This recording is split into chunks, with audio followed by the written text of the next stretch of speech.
ብዙዎቻችን የምንሸወድበትና አብዛኞቻችን ያላግባብ የሆነ ወጪ የምናወጣባቸው ወደ አረብ ሀገር ስንሰደድ ወይም ደግሞ የትኛውም አረብ ሀገር ላይ ለመሄድ ስናስብ ብዙ አይነት መንገዶች አሉ። በደላላ የሚያልቃለ፣ በካምፓኒ የሚያልቃለ፣ በመዳሞች የሚያልቃለ። አሁን ዛሬ የምነግራችሁ በመዳሞች የሚያልቅላችሁ እህቶች ምንድን ነው ማድረግ ያለባችሁ የሚለውን ነው። ሰላም ጤና ይስጥልኝ ውድና የተከበራችሁ የፖዚቲቭ ተከታታዮች በያላችሁበት የዓለም ዳርቻ ሰላማችሁ ይብዛልኝ ብያለሁኝ። ይህንን ቪዲዮ ስትከታተሉ እስከ መጨረሻው በማየት ላይክ እና ሼር ሰብስክራይብ እያደረጋችሁ ለብዙ እህቶቻችን እንዲደርስ አድርጉልኝ። እንዲሁም ደግሞ ቪዲዮ ስታዩ ላይክ አድርጉ። የፈለጋችሁትን ሀሳብ አስተያየት፣ እንዲሁም ጥያቄ ኮሜንት ላይ መጠየቅ ትችላላችሁ።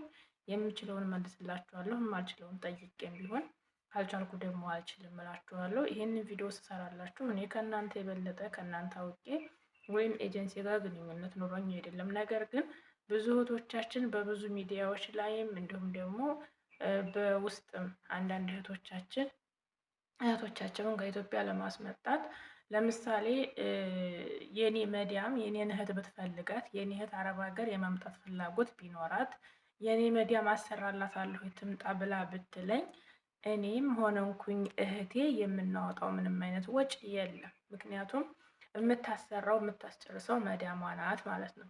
የእኔ መዳም ናት የምታሰራው። ስለዚህ አሁንም እናንተ በመዳሞች የሚያልቅላችሁ ከሆነ ወይም ደግሞ በአሰሪዎች መዳም ማለት አሰሪ ነው። ስለዚህ በአሰሪዎች የሚያልቅላችሁ ከሆነ እናንተ ምንም አይነት ወጪ የለባችሁም። ከኢትዮጵያ የምትጠየቁትን ወይም ደግሞ ፎቶ፣ ፓስፖርት፣ የእናንተን ማንነት መለያ ብቻ እንጂ የምትልኩት እንዲሁም ደግሞ ምርመራ፣ ኢትዮጵያ ላይ ምርመራ ስትመረመሩ የምርመራ ነው የምትከፍሉት ማለት ነው። ከዛ ውጭ ግን እዛ ሀገር ላይ ለምሳሌ አብዛኛዎቹ አሁን እየተሸወዱ ያሉት ምንድን ነው የሚጨርሱላቸው መዳሞች ናቸው። ስላገናኙ ብቻ ልክ እነሱ እንደሰሩላቸው እነሱ እንዳሰሩላቸው አድርገው እስከ 100,000 ብር 70፣ 50፣ 60,000 ብር ድረስ የሚቀበሉ አሉ። መዳም ከሆነች የምታስጨርስላችሁ ሙሉ ወጪውን የምትከፍለው መዳማችሁ ናት ማለት ነው።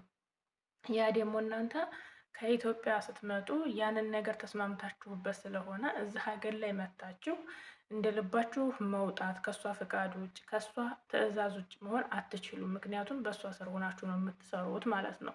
ያስጨረሰችላችሁ እሷ ስለሆነች። ስለዚህ መዳም ከሆነች ያስጀመረችው መዳም ናት የምታስጨርሰው። ኮንትራት የምትስማሙት ለ2 ዓመት የሚሆን ለ1 ዓመት የሚሆን እናንተ ናችሁ የምትነጋገሩት። ያንን የ2 ዓመት ኮንትራት እስከሚያልቅ ድረስ የምትሰሩት እዛች መዳም ቤት ነው ማለት ነው። ከዛች መዳም ቤት ካወጣችሁ ህገ ወጥ ነው የምትሆኑት። ስለዚህ አብዛኞቹ እህቶቻችን አሁን የመብረሪያ የትኬት የምናምን እየተባሉ ይከፍላሉ ማለት ነው። ያ ከሆነ በደላላ ነው የመጣችሁት።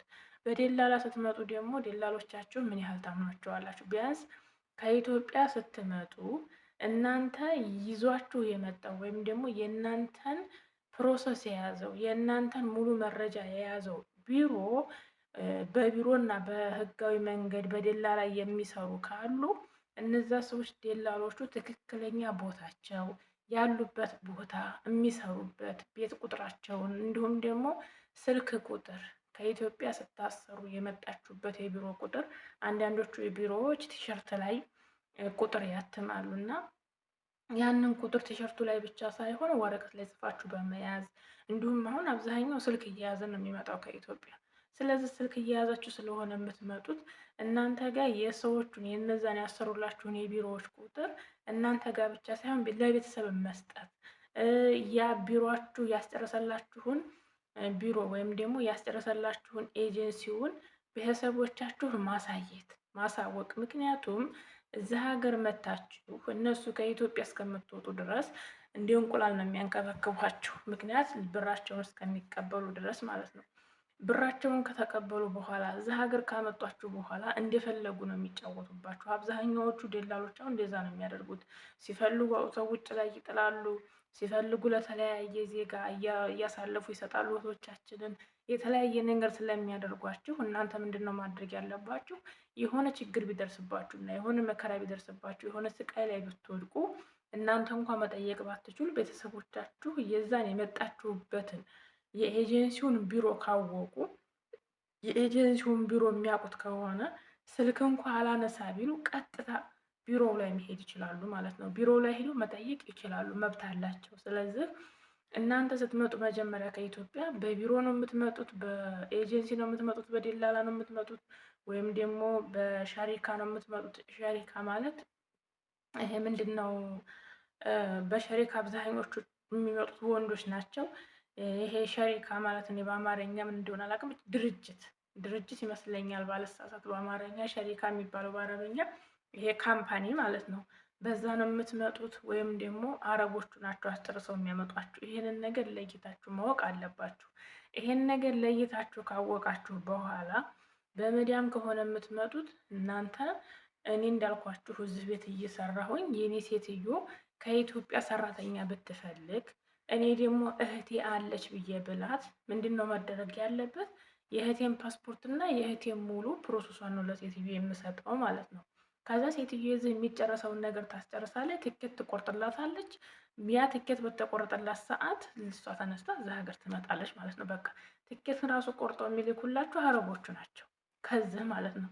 እናንተ የምትመጡት የሚጨርሱላችሁ አረቦች ከሆኑ መዲያሞች ከሆኑ፣ በቢሮ ከሆነ የምትመጡት እርግጥ ቢሮዎቹ ራሳቸው ከመዲያሞቹ ጋር ተነጋግረው እናንተ ለቢሮ ትሰጣላችሁ ፎቷችሁን።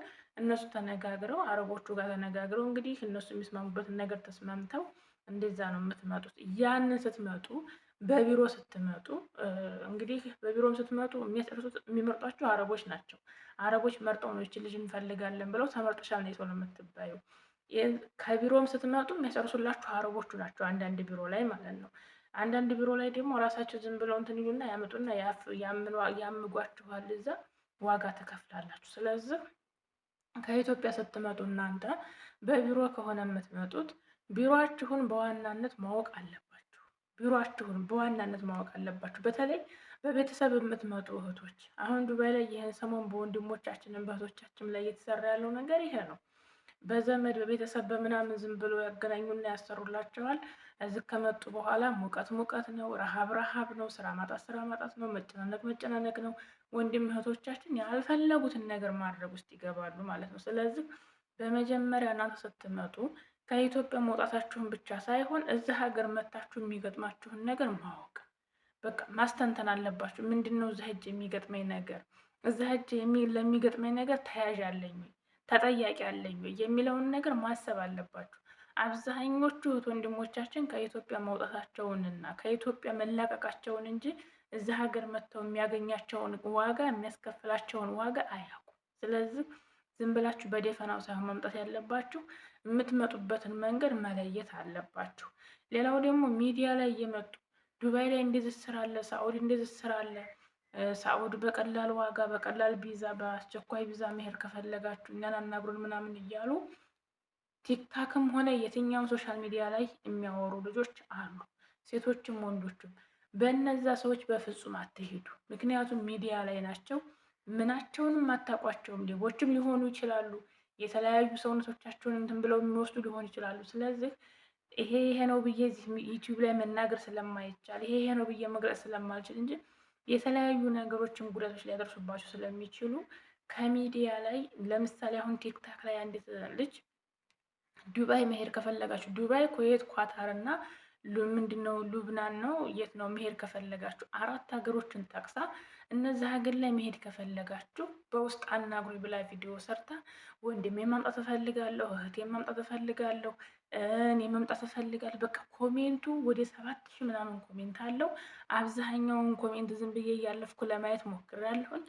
አብዛኛው ኮሜንት ወንድሜን፣ እህቴን፣ ባሌን በቃ ይሄንን አምጡልኝ የሚል ነው። በምን አውቃችኋቸው ነው እነዛን ሰዎች እንደዛ ብላችሁ የምትሏቸው? በምን አውቃችኋቸው? በውስጥ አናግሩኝ። አብዛኛው ሰው የሚሸወደው ሚዲያ ላይ ወጥተው ከተናገሩ ሀቀኛ ናቸው ነው የሚሉት። እኔ ለምሳሌ ሚዲያ ላይ ለሚዲያ የሚስብልኝን ነገር ከሆነ የምፈልገው ማድረግ የማልፈልገውን ነገር አምጥቼ ተናግሬ ከዛ እኔ ቪዲዮዬን እይታ ማግኘት ነው የምፈልገው። ከዛ ውጭ ማንም ምን አገባኝ? እኔ በውስጥ መተሽ ቁጥር ሰጠሽኝ አልሰጠሽኝ እኔ የሚመለከተኝ ነገር የለም። ምክንያቱም ሚዲያ ለራሱ የገቢ ማሰባሰቢያ ስለሆነ አብዛኛው ሰው ሚዲያ ላይ ወጥቶ የሚናገረው ሁሉ ትክክል አይደለም። አብዛኛው ሰው ሚዲያ ላይ ወጥቶ የሚሰራው ስራ ሁሉ ትክክል አይደለም። ግን ስራ ስለሆነ የገቢ ማገኛ ስለሆነ ሁሉም ሰው ሚዲያ ላይ እየመጣ የተለያዩ ነገሮችን በፕራንክም ይሁን በምንም ብቻ የተለያዩ ነገሮች ሚዲያ ላይ መጥተው ይሰራሉ ማለት ነው። ያንን ደግሞ ማለት ሁሉም ነገር እውነት ነው ማለት አይደለም። ስለዚህ ሚዲያ ላይ ወጥቶ የተናገረው ሁሉ ሀቀኛ አይደለም። ሚዲያ ላይ ወጥቶ የተናገረው ሁሉ ውሸታምና ሌባ አይደለም። መለየት መቻል አለባችሁ። ከኢትዮጵያ የምትመጡ እህቶቼ የምትመጡበትን መንገድ በደንብ ማወቅ አለባችሁ። ዝም ብላችሁ ፓስፖርት አውጣችሁ አረብ ሀገር ልክ ያለው አረብ ሀገር ተጠራሁ ብቻ ሳይሆን ፓስፖርቱን ስትልኩት ወይም ደግሞ ፓስፖርቱን ስታወጡት ስትጀምሩት የት ነው የምትሄዱት? በየት ነው የምትሄዱት? ማን ነው የሚወስዳችሁ? እንዴት ነው የምትሄዱት? እዚህ መታችሁ ተጠያቂው ማን ነው? ይሄንን ነገር ማወቅ መቻል አለባችሁ እንጂ ከኢትዮጵያ ገንዘባችሁንም ከስክሳችሁ ከሰውነታችሁ ሳትሆኑ ከጊዜያችሁ ሳትሆኑ ብቻ ከብዙ ነገሮች ሳትሆኑ ለቤተሰቦቻቸውም ጭንቀት ሆናችሁ እንደ አጋጣሚ ጥሩ ሰዎች ልክ እንደነ ሳራ እንደተለያዩ እህቶቻችን ጥሩ ሰዎች ካገኟችሁ ምናልባት ጥሩ ቦታ ላይ ልትወርቁ ትችላላችሁ። ህዝብ ላይ ልትደርሱ ትችላላችሁ። ደጋግ ህዝብ ሊረዳችሁ ይችላል። ግን እጅግ በጣም ብዙ እህት ወንድሞቻችን ደራሽ እያጡ የሚያያቸው ሰው እያጡ እዚህ የትኛውም አረብ ሀገር ላይ ከተወሰዱ በኋላ እየተወረወሩ ብዙ እህት ወንድሞቻችን ያላስፈላጊ መስዋዕትነት እየከፈሉ ያሉበት ሁኔታ ነው ያለው። ስለዚህ ለዛሬ ይዤላችሁ የመጣሁት ምናልባት ይጠቅማችኋል ብዬ ስላሰብኩኝ ነው። እናንተ የምትመጡበትን መንገድ መለየት፣ የምትመጡበት ምንድን ነው፣ ቢሮውን በደንብ ቤተሰብ ማወቅ አለበት። ቤተሰብ በደንብ ስልክ ቁጥራቸው መያዝ አለበት። አካባቢያቸውን ማወቅ አለበት። እንዲሁ ብትችሉ በአካባቢ ሰው መምጣት። በአካባቢ ሰው ስላችሁ ቤተሰብ በደንብ የሚያውቀው ሰው ለምሳሌ እኔ የመጣሁበት ደላላ አሁን እኔ ምንም ያህል አይርቅም። እኔ እዚህ የሆነ ነገር በሆን ቤተሰቦች አፈላልገው አፍንጫውን መያዝ ይችላሉ ማለት ነው። ስለዚህ በደላላ ስትመጡ እንደው ከቻላችሁ የአካባቢያችሁ ሰው ቢሆን የተሻለ ነው። ግን ደግሞ ምን አለ መሰላችሁ አብዛኛዎቹ ደላላዎች የጎረቤት ሰው አይልኩ። አብዛኛዎቹ ደላላዎች አካባቢያቸውን ሰው አይልኩ። ምክንያቱም እዚህ ጋር አምጥተው የሚሰሩትን ስራ ስለሚያውቁ ተጠያቂነትን መሸከም ስለማይፈልጉ የሌላ ሀገር ሰው ነው የሚልኩት።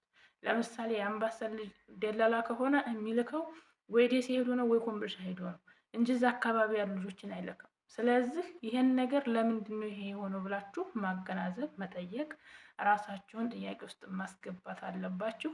ይጠቅማችኋል ብዬ ስላሰብኩኝ ነው ለዛሬ ይዤላችሁ የመጣሁት ይህን ይመስል ነበረ። ላይክ እና ሼር ሰብስክራይብ እያደረጋችሁ ለብዙ እህቶች እንዲደርስ አድርጉልኝ። እስከ መጨረሻው ተከታትላችሁ አይዞሽ በርቺ ጠንክሪ ለምትሉኝም ክብር ይስጥልኝ። አመሰግናለሁ። ፈጣሪ አምላክ ሀገራችንን ሰላም ያድርግልን፣ ህዝቦቿን ይጠብቅልን፣ ጦርነትን በቃ ይበለን፣ ሰላምን ያምጣልን። ሁላችሁም በየትኛውም ዓለም ላይ የምትኖሩ ውድ ኢትዮጵያውያኖች እህት ወንድሞቼ ፈጣሪ አምላክ ከክፉ ነገር ከጨካኞች ይሰውራችሁ። እንግዲህ ያሰባችሁትን ያሳካላችሁ። በእግር ወጥቶ በሳጥን ከመመለስ ፈጣሪ ይጠብቀን። በስደት ላይ ወጥቶ ከመቅረት ፈጣሪ አምላክ ይሰውረን። ወዳችኋለሁ። ላይክ፣ ሼር፣ ሰብስክራይብ ማድረጋችሁን እንዳትረሱ። የሙቤ ሸጋ እናት ፎዚ ነበርኩኝ። ውድድ አደርጋችኋለሁኝ። እንግዲህ አደራችሁን እና አለበት ግን እንደው 10,000 ሰብስክራይብ እንኳን ብታስገቡኝ። እስካሁን ድረስ 6,000 ቁጭ ብያለሁ። ለምንድን ነው የማይንቀሳቀሰው ግን? ሰብስክራይብ ስለማታረጉኝ ነው። ከኋላ እየመጡ 10,000 12,000 15,000 ገብተዋል። እኔ ግን ይኸው 6,000 ላይ ቁጭ ብዬ ቀረሁኝ። የሙቤ ራሱ የ3,500 ላይ ቁጭ ብሎ ቀርቷል ማለት ነው። ስለዚህ ሰብስክራይብ አድርጉልኝ። ወዳችኋለሁ። መልካም ጊዜ ባይ